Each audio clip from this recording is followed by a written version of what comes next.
प्रभूला धन्यवाद. जगामध्ये ना प्रत्येक गोष्ट अटळ आहे, कुठल्याही गोष्टी अशा स्थिर नाही आहेत. प्रत्येक गोष्ट बदलत राहते आणि त्या बदललेल्या गोष्टींच्या द्वारे अनेकदा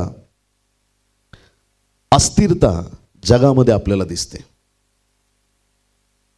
टायटॅनिक खूप मोठं जहाज होतं, बनवणाऱ्याला गर्व होता, कधी बुडणार नाही, देव जरी आला तरी बुडणार नाही, आणि एका खडकाने त्याला फोडलं आणि बुडवून टाकलं. आणि म्हणून जगामध्ये ज्याही गोष्टी तुम्ही पाहता त्या सर्व गोष्टी संपतील, पण एक गोष्ट आज या सकाळी आपल्याकडे आहे, ते देवाचं वचन सर्व काळ टिकणार आहे. आमच्या प्रभूचं नाव सार्वकालिक आहे आणि म्हणून हे जग जे अस्तित्वात आहे आज ते आहे, येत्या दिवसात ते नसणार आहे. कारण की जेव्हा नवे आकाश नवे पृथ्वी होईल त्यावेळेस या जगाची स्थिती वेगळी असणार आहे. धार्मिक लोक सुद्धा बऱ्याचदा प्रार्थनेत देवाच्या सामर्थ्यात चालत असतात आणि जुन्या करारात नीतिसूत्रेच्या पुस्तकात एक सुंदरसं वचन दिलेलं आहे. नीतिसूत्रे 24 आणि 16व्या वचनामध्ये, कारण नीतिमान 7 वेळा पडला तरी पुन्हा उठेल, पण दुर्जन अरिष्ट आल्याबरोबर जमीनदोस्त होतात. आमेन. बायबलचं वचन आहे की धार्मिक पडला तरी परमेश्वर त्याला उचलणारा देव आहे. आणि म्हणून ज्यावेळेस तुमच्या जीवनातील अडखळणं अडचणींना तुम्ही सामोरे जाता आणि तुम्हाला वाटतं की माझ्या जीवनातली परिस्थिती पडत आहे, जे वचन देवाने भक्कम दिलेलं आहे त्या वचनाच्या आधाराने परत आपण उभे राहू शकतो. जग तुम्हाला पाडण्याचा प्रयत्न निश्चित करेल, पण तो स्वर्गीय देव तुमचा हात धरून तुम्हाला उठवल्याशिवाय राहणार नाही. हे देवाचं पवित्र अभिवचन आहे. स्तोत्र 91:7 आपल्या सर्वांच्या परिचयाचं आवडतं वचन. स्तोत्र 91:7 बायबल सांगतो, तुझ्या बाजूस सहस्त्रावधी पडले, तुझ्या उजव्या हातास लक्षावधी पडले, तरी ती तुला भिडणार नाही. आजूबाजूला पडतील. कोविडमध्ये बरेच चांगले देवाचे लोक सुद्धा हे जग सोडून गेलेत. मग त्यांच्यापेक्षा आम्ही धार्मिक आहोत का, की आम्ही खूपच पवित्र होतो म्हणून देवाने आपल्याला वाचवलं आणि ते वाईट होते म्हणून ते गेले? असं मुळीच नाही. त्यांची धाव संपली, प्रभू त्यांना घेऊन गेला. तुमची आणि माझी धाव बाकी आहे. आमचं काम संपलं नाही म्हणून आम्हाला देवाने या भूतलावरती जिवंत ठेवलेलं आहे. हालेलुया. त्या कालावधीमध्ये सहस्त्रावधी पडतायत. जीवनात हे प्रसंग आपल्याला पाहायला मिळतात की आपल्या आजूबाजूला लोक पडतायत, लक्षावधी सहस्त्रावधी पडतायत, परंतु देवाने आमचा सांभाळ केलेला आहे. स्तोत्रसंहिता 37 आणि त्यातील 23-24 वचन सांगतं. स्तोत्र 37, 23 आणि 24, परमेश्वर मनुष्याची गती स्थिर करतो आणि त्याचा मार्ग त्याला प्रिय आहे. तो पडला तरी सपशेल पडणार नाही, कारण परमेश्वर त्याला हात देऊन सावरेल. आमेन. पेत्र ज्यावेळेस मचव्यामध्ये आहे आणि या पेत्राला प्रभूकडे पाहिलं, त्याला कळालं हा प्रभू आहे. आधी तो ओरडत होते भूत भूत. ज्यावेळेस प्रभू पाण्यावर चालत होता सगळे शिष्य ओरडतायत भूत भूत, म्हणजे त्यांना ही गॅरंटी आहे भूत पाण्यावर चालेल पण देवाचा पुत्र चालू शकत नाही. परंतु ज्यावेळेस त्यांचा विश्वास पक्का झाला की हा आपला प्रभू आहे, कारण प्रभूने सांगितलं भिवू नका मी आहे, त्या ठिकाणी प्रभू म्हणतो भिवू नका मी आहे. आता पेत्र म्हणतो प्रभू आपण असाल तर मला आज्ञा करा, मला पण पाण्यावरती चालायचं. प्रभू म्हटलं ये शब्दात सामर्थ्य आहे. या ये शब्दामध्ये देवाचं सामर्थ्य आहे. आणि ज्यावेळेस त्या शब्दावर तुम्ही विश्वास ठेवता, तुम्ही कुठेही चाला, साप असो विंचू असो, त्यांना तुडवत तुम्ही पुढे चालाल. प्रत्येक परिस्थितीवर मात कराल, कारण शब्द माणसाचा नाही स्वर्गीच्या देवाचा आहे. आणि त्याने म्हटलं ये शब्दाच्या सामर्थ्याने पेत्राने बोटीच्या बाहेर पाऊल काढलं आणि बघतो तर काय बुडत नाहीये. पेत्र चालू लागला. पेत्राकडे 2च ऑप्शन आहेत. पहिला ऑप्शन येशूकडे पाहायचं, पाण्यावर चालायचं. दुसरा ऑप्शन वादळाकडे पाहायचं आणि बुडून जायचं. 2च ऑप्शन आहेत. येशूकडे पाहायचं आणि बोला पाण्यावर चालायचं, आणि दुसरा ऑप्शन वादळाकडे पाहायचं आणि बुडून जायचं. त्यांनी येशूकडे पाहिलं, चालला, पण वादळाकडे पाहिलं आणि बुडू पण लागला. दोन्ही ऑप्शन वापरले त्याने. त्याचे ऑप्शन संपले. पेत्र बुडून मरणार आहे, पण तिसरा ऑप्शन माझ्या प्रभूकडे आहे. तू बुडालास तरी माझा हात तुला सावरणार आहे. मी तुला पडू देणार नाही. मी तुला उठवणारा देव आहे. ज्याने ये म्हटलंय तो तुमची काळजी घेणार आहे. किती लोक आमेन म्हणतील या गोष्टीला? ज्याने तुम्हाला बोलावलंय, ज्याचं नाव घेऊन तुम्ही या भवनात आलेले आहात, तो तुमचा रोज प्रतिपाळ करणार आहे. हालेलुया. महत्वाच्या विषयाकडे वळूया. देवाच्या प्रिय लोकांनो, आमोस याचा 9वा अध्याय 11 ते 15 वचनं पटकन आपल्यासाठी वाचतो आणि त्याच संदर्भातली वचनं प्रेषित 15 14 ते 17 मध्ये दिलेत. एक जुन्या करारातून आहे, नवीन करारातून शास्त्रभाग आहे. पटकन आपल्यासाठी वाचतो. आमोस 9 11 ते 15.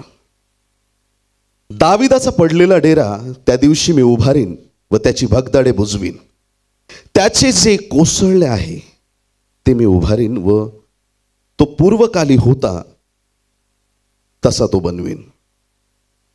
मग त्या अदोमाच्या अवशेषांचा व ज्यांना माझे नाव ठेवले आहे त्या सर्व राष्ट्रांचा ताबा घेतील असे हे कृत्य करणारा परमेश्वर म्हणतो. पहा, परमेश्वर म्हणतो, असे दिवस येत आहेत की नांगरणारा कापणी करणाऱ्याला गाठील व द्राक्ष तुडवणारा बी पेरणाऱ्याला गाठील. डोंगरावरून नवा द्राक्षरस वाहील व सर्व टेकड्यांवर पाझर फुटतील. मी आपल्या सर्व इस्रायल लोकांचा बंदिवास पालटीन. ते ओसाड झालेली नगरे बांधतील व त्यात वस्ती करतील. ते द्राक्षांचे मळे लावतील व त्यांचा द्राक्षरस पितील. ते बाग लावतील व त्यांची फळे खातील. मी त्यांना त्यांच्या भूमीत रुजवीन व जी भूमी मी त्यांना दिली आहे तिच्यातून त्यांना ह्यापुढे उपटून टाकण्यात येणार नाही, असे परमेश्वर तुझा देव म्हणतो. आमेन. परमेश्वर या ठिकाणी आमोस 9 आणि 11 मध्ये म्हणत आहे, दाविदाचा पडलेला डेरा त्या दिवशी मी उभारीन. किती लोक आमेन म्हणतील या गोष्टीला? आमेन. आता प्रेषित 15वा अध्याय आणि त्यामध्ये 16व्या वचनात, डायरेक्ट 16वं वाचू आपण. यानंतर मी परत येईन व दाविदाचा पडलेला डेरा पुन्हा उभारीन आणि त्याची भगदाडे बुजवून तो पुन्हा नीट करीन. परत नवीन करारात पण हेच वचन आहे, दाविदाचा पडलेला डेरा मी पुन्हा उभारीन. हे परमेश्वराचं अभिवचन आहे. वास्तविक पाहता हा जो डेरा शब्द आहे याला काही भाषांतरामध्ये निवास मंडप शब्द वापरलाय. हिंदी बायबलमध्ये दाऊद की जुग्गी म्हटलेलं आहे, म्हणजे झोपडी म्हटलेलं आहे. दाविदाची झोपडी, दाविदाचा निवास मंडप, दाविदाचा डेरा या प्रकारचे शब्द तुम्हाला वेगवेगळ्या भाषांतरात पाहायला मिळतील. मग हे नक्की देवाला काय सांगायचंय? कुठला डेरा आणि काय कसला निवास मंडप? निवास मंडप तर आम्ही ऐकलाय, पण कुणाचा ऐकलाय? मोशेचा निवास मंडप जुन्या करारातला. हा दाविदाचा निवास मंडप कुठून आला बायबलमध्ये?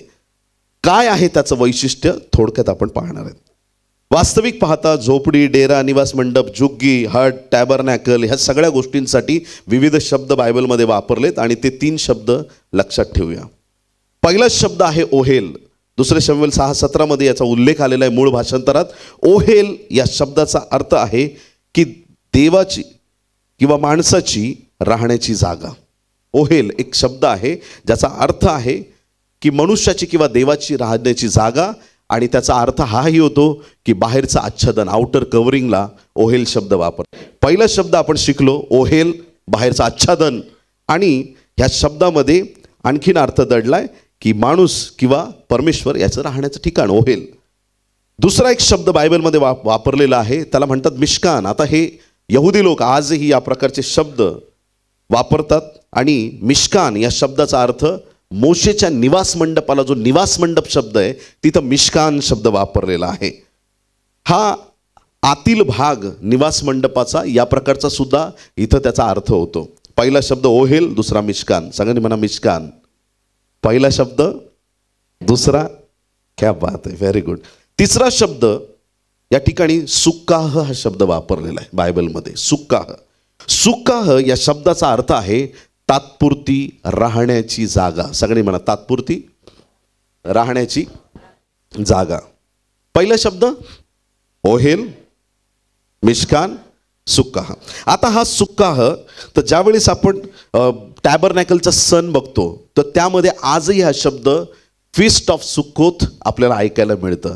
तर हा सुक्काह, सुक्कोत याच्याशी रिलेटेड आहे आणि ह्याला म्हणायचं टेम्पररी शेल्टर, तात्पुरती राहण्याची जागा. परमनंट नाही, तात्पुरती थोड्या वेळासाठी राहण्याची जागा. बरं, बायबलमध्ये असं काय घडलं की परमेश्वराने हा दाविदाचा जो टॅबरनॅकल आहे त्याला मूळ भाषांतरात शब्द वापरलेला सुक्काह.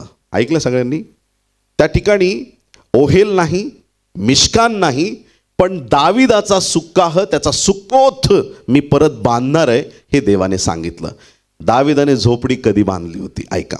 एक दिवस असा आला की दाविदाला कळालं की देव त्याला प्रेरणा देत आहे आणि जाऊन कराराचा कोष त्याला दावीद नगरीमध्ये आणायचा आहे. त्या ठिकाणी बायबल सांगतं की तो हा दावीद राजा तयारी करतो, सगळ्या देवाच्या लोकांना बरोबर घेतो. एक कोष आणण्यासाठी त्याने आपल्याबरोबर 30,000 लोकांना घेतलं. किती हजार? 30,000. आनंद करत, नाचत बागडत, देवाचं गौरव करत ते कोशापर्यंत पोहोचले. आणि मग काय, त्यांनी एक बैलगाडी तयार केली. सगळ्यांनी म्हणा बैलगाडी. पाहिली आहे तुम्ही? मर्सिडीजपेक्षा भारी आहे. हालेलुया. ती बैलगाडी तयार केली आणि त्या बैलगाडीमध्ये त्यांनी कराराचा कोष ठेवला. बैलगाडी चालली आहे आणि आता सगळ्या नाच करतायत, आनंद करतायत, वाद्य वाजवत आहेत. सुंदर वातावरण आहे, कारण दाविदाला माहीत आहे मी कोष नाही, माझ्या देवाची उपस्थिती घेऊन चाललोय. आनंद आहे सगळीकडे, वाद्य वाजतायत, सगळं छान चाललंय, सुंदर चाललंय, सुरळीत चाललंय. आता बैलगाडी जाता जाता जाता एका बैलाला ठोकर लागली आणि ठोकर लागली, बैल धडपडला आणि तो कराराचा कोष बैलगाडीतून खाली पडतो की काय अशी स्थिती झाली. बाजूला एक व्यक्ती होता ज्याचं नाव होतं उज्जा. सगळ्यांनी म्हणा उज्जा. उज्जा नावाचा व्यक्ती कोशाच्या बाजूला आहे. आता हा कोश त्याने पडू द्यायचा का? हो की नाही बोला. मग त्याने पटकन तो कोश सावरला, त्याने हात लावला, कोशाला सांभाळलं, कोश पडू दिला नाही. त्याने चांगलं केलं की वाईट केलं? पण बायबल सांगतं उज्जा जागच्या जागी मरण पावला. बोलो येशू मसीह की. आता उज्जा मरण पावण्याचं कारण काय होतं? देवाची उपस्थिती. हालेलुया. देवाची उपस्थिती. परमेश्वर निराश होता, नाराज होता दाविदावर आणि सगळ्या लोकांवरती. का? कारण की लेवीच्या पुस्तकात सांगितलंय जेव्हा तू कोष घेऊन जाशील तेव्हा तुझी बैलगाडी, तुझी मर्सिडीज मला नको. स्वतःच्या खांद्यावर याजकांनी कोष घ्यायचा आणि चालायचं. हालेलुया. देवाला तुमच्या गाड्या घोड्याने तुमचे बंगले नको. तुम्ही ऐकताय? देवाला तुम्ही पाहिजे. देवाला तुमच्या सानिध्यात यायचंय. प्रभूची इच्छा आहे की त्याची उपस्थिती तुम्ही घेऊन चालावं. हालेलुया. एवढे सोपे मार्ग शोधू नका. हालेलुया. देवाला तुम्ही पाहिजे. सगळ्यात मोठी आणि महत्त्वाची गोष्ट, देवाला तुम्ही पाहिजे. आणि मग काय, ह्या कारणामुळे उज्जा मरण पावला. अनेक रिव्हिलेशन आहेत त्याच्यामध्ये. कराराच्या कोशावरती रक्त शिंपडलेलं असतं, हात लावल्यावरती वाळलेलं रक्त निघून जातं आणि डायरेक्ट कोशाला हात लागतो. रक्त असेल तर त्या रक्ताने मध्यस्थी होऊ शकते. हालेलुया. पण या ठिकाणी तशी घटना नाही आहे. याच्याबद्दल खूप रिव्हिलेशन आहे. उज्जा का मेला, पण एवढं लक्षात ठेवा की देवाची इच्छा आहे तुम्ही खांद्यावर घ्यावा तो कोश. पण ते तसं घडलं नाही. बरं, आता दावीद म्हटला नको रे बाबा, आपल्याला कोश बिश काय नको. बोला येशू मसीह की. का? एखादा सकाळी ब्रश करता करता गेला आणि हात ठेवला, खलास. बोलवा पाळक साहेबांना, धन्य येशू नाम.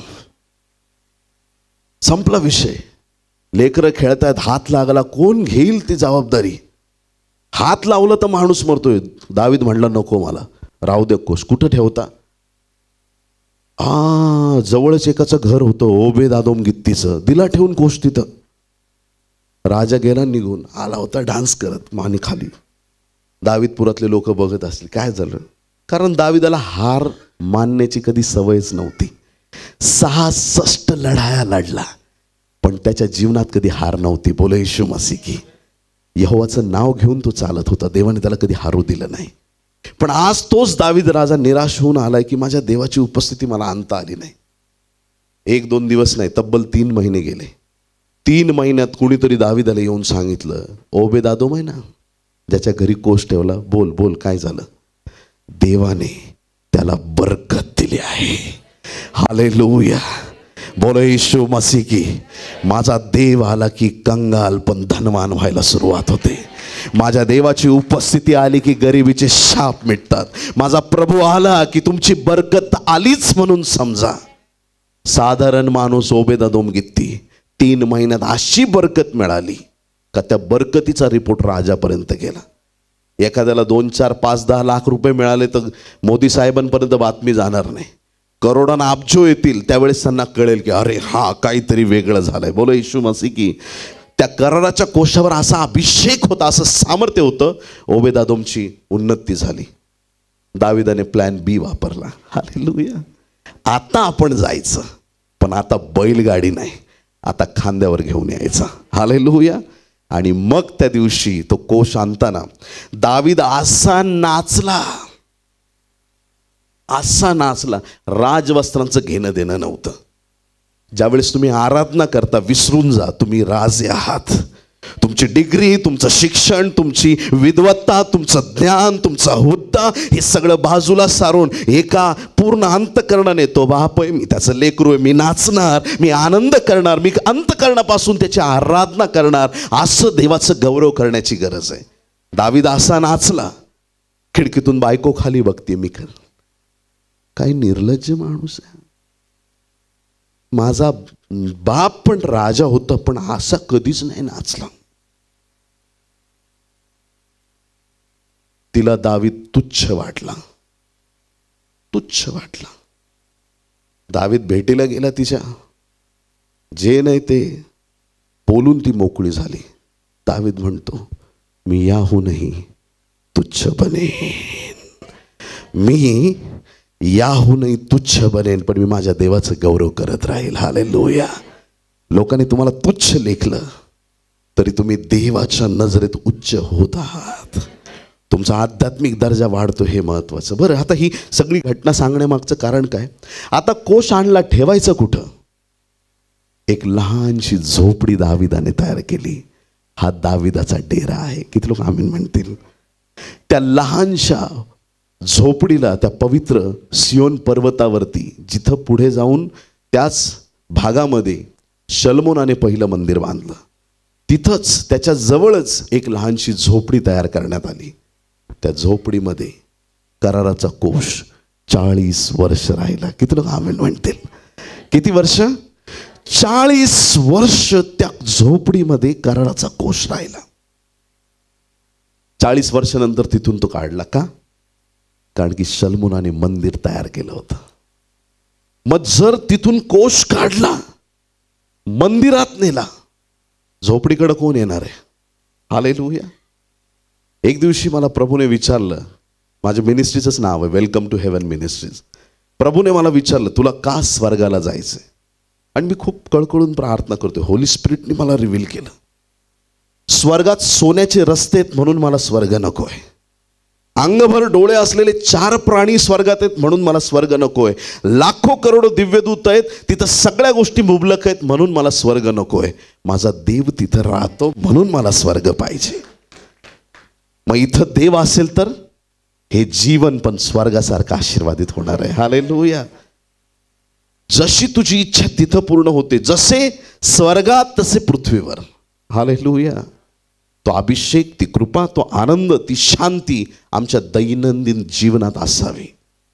बरं, हा कोश तिथून काढला 40 वर्षानंतर. त्या झोपडीकडे कोण जाणार? कारण देवाची उपस्थिती तिथून नेली, आता सगळे मंदिराकडे जायला लागले. ती झोपडी कालांतराने ऊन, वारा, पाऊस सगळ्या घटकांमुळं तिथं लक्षच नाही कोणाचं, ती झोपडी मोडून गेली. सगळ्यांनी म्हणा, झोपडी मोडली. पण आता आमोस 9:11 आणि प्रेषित 15:16 मध्ये बायबल सांगतं, शेवटल्या काळात परमेश्वर दाविदाची झोपडी परत उभारणार आहे. शेवटच्या काळात परमेश्वर परत एकदा त्या दाविदाच्या डेऱ्याला उभारणार आहे. का उभारणार आहे? मंदिर उभारणार आहे किंवा काय असं विशेष करणार दुसरं नाही. त्या झोपडीत देवाला काय वेगळं वाटलं म्हणून तिला परत उभारणार आहे. त्याच्याबद्दल पटकन 4 गोष्टी पाहूया आपण. हा जो दाविदाचा डेरा होता, त्याच्यामध्ये सगळ्यात पहिली गोष्ट 24/7 तिथं आराधना चालायची. काय चालायचं? एक क्षण पण आराधना थांबत नव्हती. याजकांना, देवाच्या लोकांना ड्युटीज दिल्या होत्या. जा आराधना करा. आराधना मुळीच थांबत नव्हती. जशी स्वर्गात रात्रंदिवस देवाची आराधना चालू आहे, प्रत्येक क्षणी देवदूत देवाचं गौरव करत आहेत, तशी आराधना. एक आला, आराधना करतोय, दुसरा येऊन आराधना स्टार्ट करतो, पहिला जातो. रात्रंदिवस, दिवस असो रात्र असो, त्या दाविदाच्या डेऱ्यात कराराच्या कोशापुढं कंटिन्यू आराधना चालू होती. 40 वर्ष या आराधनेत खंड कधी पडला नाही. त्या कोशापुढं प्रॉफिटिक वर्ड डिक्लेअर करणं, गीतं गाणं, जयघोष करणं, टाळ्या वाजवणं, उभे राहणं, हात उंचावणं, वाद्य वाजवणं, ह्या सगळ्या प्रकारच्या गोष्टी त्या कोशापुढं होत होत्या. आणि परमेश्वर म्हणतो तो डेरा परत उभारणार आहे. याचा अर्थ या शेवटच्या दिवसांमध्ये प्रभू असं कार्य करणार आहे की चर्चचे दरवाजे बंद होणार नाहीत. देवाचे लोक रात्रंदिवस देवाची आराधना करतील. तुम्ही वेळ बघणार नाही, तुम्ही काळ बघणार नाही. प्रत्येक समयी, प्रत्येक क्षणी तुम्ही देवाची आराधना कराल. आराधना ही फार वेगळी गोष्ट आहे, स्तुती वेगळी गोष्ट. आज जर एखाद्याला एखादी वस्तू दिली, माझ्याकडे एखादा चांगला पेन आहे आणि जर तो पेन बंधूंना दिला, काय नाव आपलं, कनिरे साहेबांना दिली, ब्रदरला आपण दिली, पेन दिला, ते काय म्हणतील मला, थँक्यू. कुणी दिलाय म्हणून तुम्ही बोलतात, त्याला म्हणतात स्तुती, त्याची स्तुती करणं. पण देवदूत नुसती स्तुती करत नाहीत. देवदूत देवाची आराधना करतात. तू आम्हाला काही दे किंवा नको देऊ, तरी तूच आमचा देव आहेस, याला आराधना म्हणतात. मला आला ताप, तू माझा बाप. माझा गेला ताप, कुठे आहे माझा बाप आणि कोण आहे माझा बाप, गेला चर्चला विसरून. काय अर्थ आहे त्या जगण्याला. परमेश्वर प्राप्तीसाठी आम्ही झटणं गरजेचं आहे. फक्त मला आरोग्य दे, मग मी तुला मानेल तू खरा देव आहेस. माझं कर्ज फेड म्हणजे मी मानेल की तू माझा देव आहेस. माझं असं कर म्हणजे मी तुझी आराधना करेल. नाही, तू दे नाही तर नको देऊस. तुला काय करायचं, तुझ्या योजनेत जे ते होऊ दे माझ्या जीवनात, पण काहीही असो मी तुला सोडणार नाही. मी तुझी आराधना करत राहील. दिव्यदूतांसारखा आवाज उंच करेल. दिवस असो रात्र असो. झोपेतून उठलो मला त्रास होतोय, झोपेतून उठलो मला त्रास होतोय. सख्या भावाला फोन केला, उचलला नाही दादानी, काय करू. घरात आवाज देतोय, कुणी यायला तयार नाही. माझ्या देवाचा नंबर कधीच बिझी लागणार नाही. कधीही हाक मारा, तो तुम्हाला उत्तर दिल्याशिवाय राहणार नाही. आज पहिली गोष्ट, आमच्या आराधनेत खंड पडता कामा नये. हालेलुया. असं समजू नका शेवटल्या काळात तो डेरा इस्रायलमध्ये उभारणार आहे, देव मिरजेत उभारणार आहे, इथं उभारणार आहे. तो पडलेला डेरा जिथं तुम्ही आहात तिथं उभारणार आहे, तुमच्या घरात उभारणार आहे, तुमच्या जीवनात उभारणार आहे. आणि तो तुम्हाला असे आराधक करणार आहे की तुम्ही आराधना करताना कधीच थांबणार नाही. हालेलुया. प्रभूची स्तुती असो. प्रकटीकरण 4:8 मध्ये बायबल सांगतं की स्वर्गामध्ये रात्रंदिवस देवाची आराधना चालू आहे. रात्रंदिवस ते अंगभर डोळे असलेले 4 प्राणी रात्रंदिवस देवाची आराधना करतात. जसे स्वर्गात तसे पृथ्वीवर तशी आराधना परमेश्वर इथून करून घेणार आहे. आणि कशी आराधना? योहान 4:24 आराधना. देव आत्मा आहे, त्याच्या उपासकांनी त्याची उपासना कशी करायची? आत्म्याने आणि खरेपणाने. आत्म्याने आपला आत्मा त्याच्या आत्म्याशी जोडला जातो. ती आराधना, रात्रंदिवस आराधना. दुसरी गोष्ट की हा जो कराराचा कोश आहे, पहिली गोष्ट आराधना. दुसरी गोष्ट की हा जो कराराचा कोश आहे, तो कराराचा कोश आणि देवाचे सेवक आपण यांच्यामध्ये आडभिंत पडदा नव्हता. हालेलुया. लोक डायरेक्ट जाऊन कोशापुढे उभे राहायचे. डायरेक्ट. तुम्हाला ठाऊक आहे की ज्या वेळेस येशूने वधस्तंभावरती प्राण दिला, मत्तई 27व्या अध्यायाच्या 51 वचनामध्ये बायबल सांगतं की पवित्र स्थानातील पडदा वरपासून खालपर्यंत. कुठून? थोडा हळू आवाजात बोला, कुणी ऐकायचं बाहेर. कुठून कुठं? वरपासून. आता बघा, वरपासून खालपर्यंत. आता पडदा इथं, इथं देवाची उपस्थिती आहे. पडदा कसा फाटला? खालपासून वरपर्यंत फाटला असता तो माणसाने फाडला असता, पण देवाने फाडला म्हणून तो वरपासून खालपर्यंत फाटलाय. काय झालं? तो पडदा फाटल्यामुळे देव आणि मनुष्य याच्यातली आडभिंत निघून गेली. एदेन बागेत ही भिंत उभी राहिली होती, पापाची आडभिंत. माणूस प्रयत्न करतोय, देवा मला तुझ्या जवळ यायचंय, पण हे पाप त्यांना अडवत होतं. नोहा काय साधारण माणूस होता? नोहा साधारण माणूस होता? तारू बनवलं, तारू, आणि तारवातून उतरला वाचल्यानंतर, मग दारू बनवली, दारू. हा स्वभाव आहे माणसाचा. उघडा वागडा पडला. शमशोन नाव काढू नका, जिथं जाईल तिथं प्रेमात पडायचा. सुबह को दिल दिया, शाम को वापस लिया. शमशोनाची स्टाईल. तरुण लेकरं आजचे कॉलेजच्या दारात उभे राहतात आणि टेबल फॅन सारखं नजरेने पोरीला तिथपर्यंत सोडून येतात, परत चालू. असं वाटतं डोळे उपटून बाहेर पडतील की काय. टेबल फॅन बनू नका, लग्न करा आणि सिलिंग फॅन बनून जा. एकाच जागेवर स्थिर. टेबल फॅन नको. अरे सगळे राजे युद्धावर गेलेत, दावीद आपला घरीच राहिलाय. स्पष्ट लिहिलं बायबलमध्ये, सगळे राजे, त्याचे सरदार, सगळे लोक युद्धावर गेलेत. जबाबदारी आहे, त्यांनी पण जायला पाहिजे. जेव्हा तुम्ही तुमची जबाबदारी टाळता, पापात पडण्याची जास्त त्या ठिकाणी शक्यता असते. काय जबाबदारी चर्चमध्ये तुम्ही घेतली आहे? कुठल्या गोष्टीला तुम्ही पास्टरना म्हटलंय की पास्टर इथून पुढं मी ही गोष्ट करणार आहे, मागं पुढं बघू नका. हालेलुया. चर्चमध्ये झाडू मारणारा लहान एक मुलगा, तिथून देवाने मला उचललं, मला इथं आणून उभं केलं. तुम्ही ऐकताय चर्च? देवाच्या राज्यात कुठलंच काम कमी जास्त नसतं, फक्त तुमची सहभागिता त्यात असणं गरजेचं आहे. तुमच्या गरजा पूर्ण होतात का? आता आड भिंत नाहीये, ओरडावं लागत नाही. काही लोक अशी प्रार्थना करतात, त्यांना वाटतं देव खूप लांब उभा आहे. हे देवा, देव म्हणतो इथं उभा आहे मी बाजूला.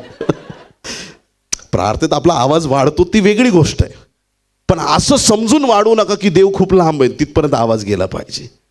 तो तुझ्या बाजूला उभा आहे, तो तुझ्यामध्ये आहे. अंतःकरणातून हाक मारतो, तुला उत्तर देणार आहे. कारण आता पापाची आडभिंत राहिलेली नाही. शेवटच्या काळात डेरा उभारणार म्हणजे देवाचे आणि तुमचे संपर्क एकदम पक्के होणार. तुम्ही प्रार्थना कराल तेव्हा तुम्हाला जाणवेल, माझा प्रभू आत्ता इथं माझी प्रार्थना ऐकत आहे. आमेन. आराधना, आपल्यामध्ये आडभिंत संपली. तिसरी गोष्ट, यशया 16 आणि 5 वाचू आपण. वात्सल्याचे सिंहासन स्थापले आहे, त्यावर दाविदाच्या डेऱ्यात कोणी एक सत्यनिष्ठ विराजमान होईल. तो न्याय करणारा, न्यायप्रिय, नीतिमत्तेत निपुण असा असेल. कोणी एक सत्यनिष्ठ विराजमान होईल. डेऱ्यामध्ये कोण उभा होईल? सत्यनिष्ठ. ज्यावेळेस आपण वचनाकडे बारकाईने पाहतो, त्यावेळेस एक गोष्ट आपल्याला पक्की कळते, मार्ग, सत्य, जीवन कोण आहे? येशू आहे. तो सत्यनिष्ठ कोण आहे? येशू ख्रिस्त आहे. दाविदाच्या डेऱ्यात येशू ख्रिस्त उभा राहणार, हे गुप्त रीतीने जुन्या करारात प्रकट केलेलं आहे. हालेलुया. प्रभूची स्तुती असो. प्रभूची उपस्थिती तिथे राहणार. देव जो बाप, देव जो पुत्र, देव जो पवित्र आत्मा, याचं सामर्थ्य त्या डेऱ्यामध्ये राहणार. आणि आपण त्रैक्यावरती विश्वास ठेवणारे लोक आहोत. आमेन. आपण 3 देवाची सेवा नाही करत, आपण एका देवाची सेवा करतो. देव जो बाप, देव जो पुत्र, देव जो पवित्र आत्मा, एक परमेश्वर आहे. आणि बरेच लोक फक्त पित्याकडे जातात. आम्हाला पवित्र आत्म्याने प्रेरित होऊन पुत्राच्या द्वारे पित्याकडे जायचं आहे. मार्ग चुकू नका आणि ह्या गोष्टी विसरू नका. हालेलुया. त्या मंदिरात, त्या डेऱ्यामध्ये देवाची उपस्थिती असणार. आम्हाला रात्रंदिवस आराधना करायची आहे. आम्हाला कुठल्याच प्रकारचं परमेश्वर आणि आमच्यामध्ये कुठली गोष्ट येता कामा नये. आता फक्त पापच नाही, तरुण लेकरं भेटतात, चर्चला येतात, नोकरी नाही, पास्टर प्रार्थना करा. पास्टर प्रार्थना करतात आणि देव प्रार्थना ऐकतो आणि हा मुलगा गायब. रविवारी का नाही येत रे चर्चला बाळा? ओव्हर टाईम लागलाय. असा ओव्हर होशील तू, मग तुला बरोबर परमेश्वर क्लिअर करून घेईल आतमध्ये. मग जॉब पण बाजूला आणि सगळंच बाजूला. देवाने दिलंय ना, नोकऱ्याच आशा घ्या की तुम्हाला चर्चला येता येईल. हालेलुया. काय प्रियॉरिटी आहे तुमची? फक्त पोट भरणं ही प्रियॉरिटी आहे का? ह्याच गोष्टीला प्राधान्य आहे का? फक्त पैसा कमवण्याच्या नादात कधी कधी देवाला आम्ही दूर सारतो.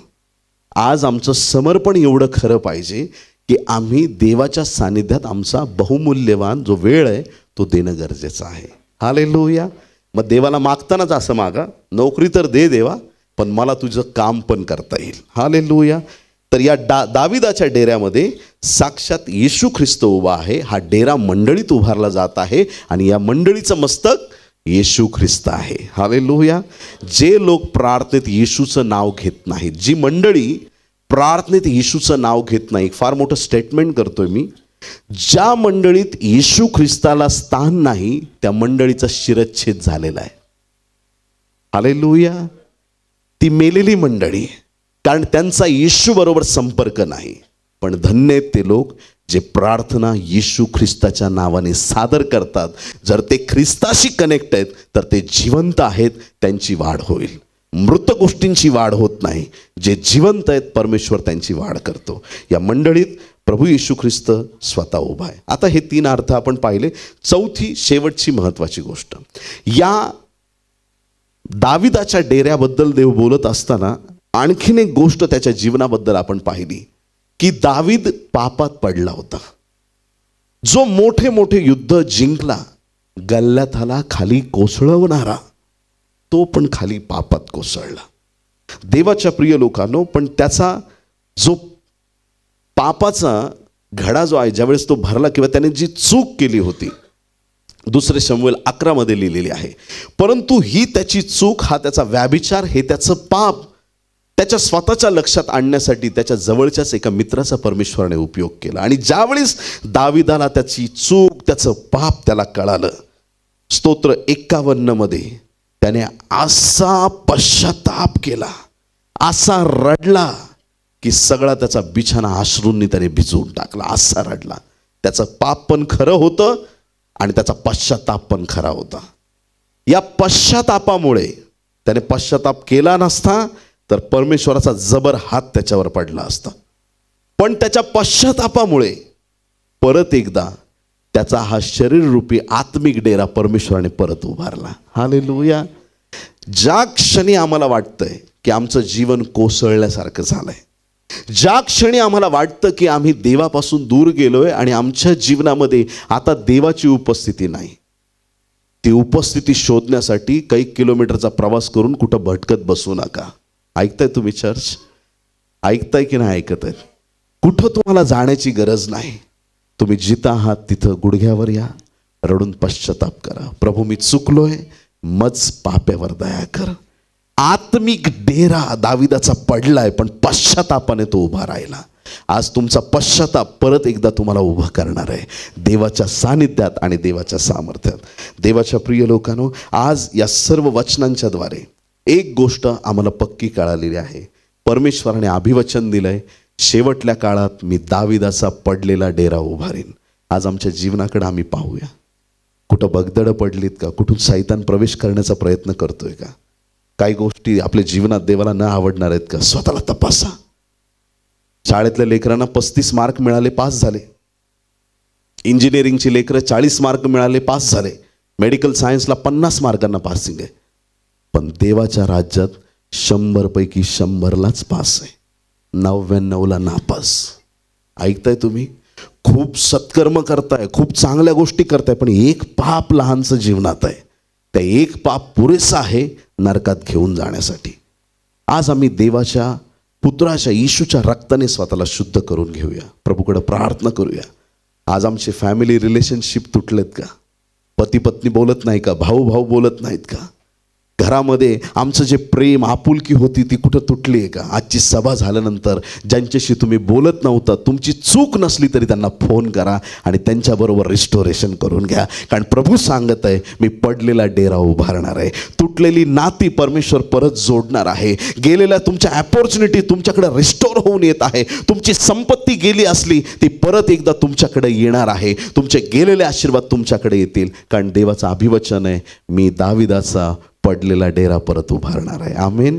या शेवटच्या काळामध्ये आपण आहोत आणि ज्यावेळेस ख्रिस्त येईल त्यावेळेस हा डेरा त्याला उभा दिसला पाहिजे. आमेन. पूर्णपणे समर्पित होऊया आणि प्रभूकडे एक लहानशी प्रार्थना करूया. बोला येशू मसीह की धन्यवाद धन्यवाद धन्यवाद ईशू.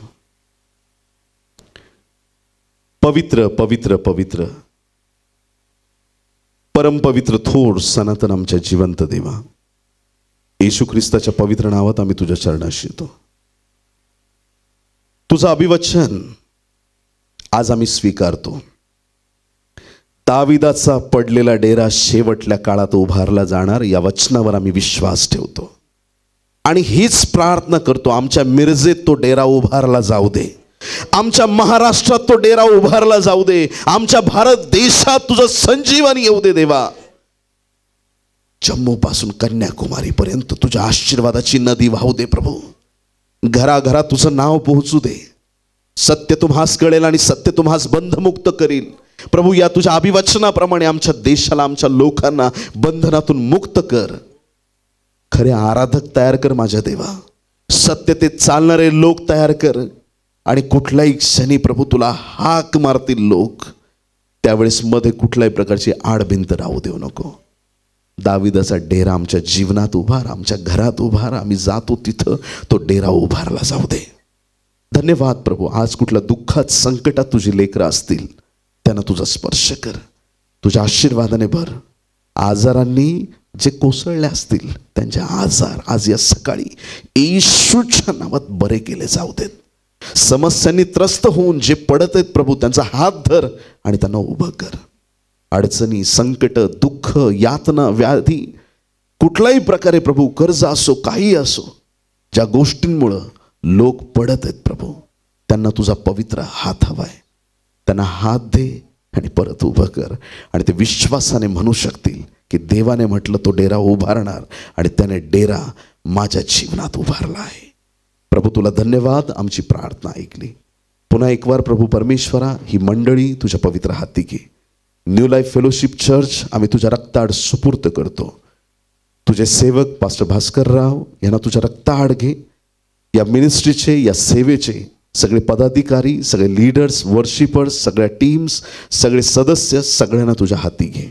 तुझा अद्भुत आणि महान गौरव होऊ दे. प्रभू तुला धन्यवाद देतो. या चर्चमध्ये अनेक सर्व्हिसेस सुरू होणार आहेत प्रभू. तुला धन्यवाद देतो. झुंडीच्या झुंडी या चर्चकडे येत आहेत प्रभू. तुला धन्यवाद देतो. एक आयडियल चर्च प्रभू तू उभं केलेलं आहे प्रभू. येशूच्या नावात तुझा दास या नात्याने प्रॉफिटिक वर्ड डिक्लेअर करतो राजा. एक झाड मी पाहतोय, त्याला असंख्य फळं आलेली आहेत. पूर्णपणे ते झाड त्या फळांनी भरलेलं मी पाहतोय. देवाचा आत्मा सांगत आहे की फळांनी भरलेले लोक परमेश्वर इथं तयार करत आहे. जे देवापासून दूर असतील त्यांचं जीवन परमेश्वर फलद्रूप आणि आशीर्वादित करत आहे. परमेश्वर या मंडळीला बेतसदा तळ्यासारखं करत आहे. जे इथं येतील त्यांच्या जीवनात चिन्ह, चमत्कार आणि देवाचं गौरव झाल्याशिवाय राहणार नाही. प्रभू तुला धन्यवाद देतो. आमच्या प्रार्थना तू जमेस धरल्यास. इथून पुढचा सगळा वेळ समय तुझ्या हाती घे. ही सर्व प्रार्थना उद्धारक येशू याच्या गोड, पवित्र आणि सर्वोच्च नावात मागतो म्हणून पिते ऐक. आमेन आमेन. बोलो येशू मसीह की.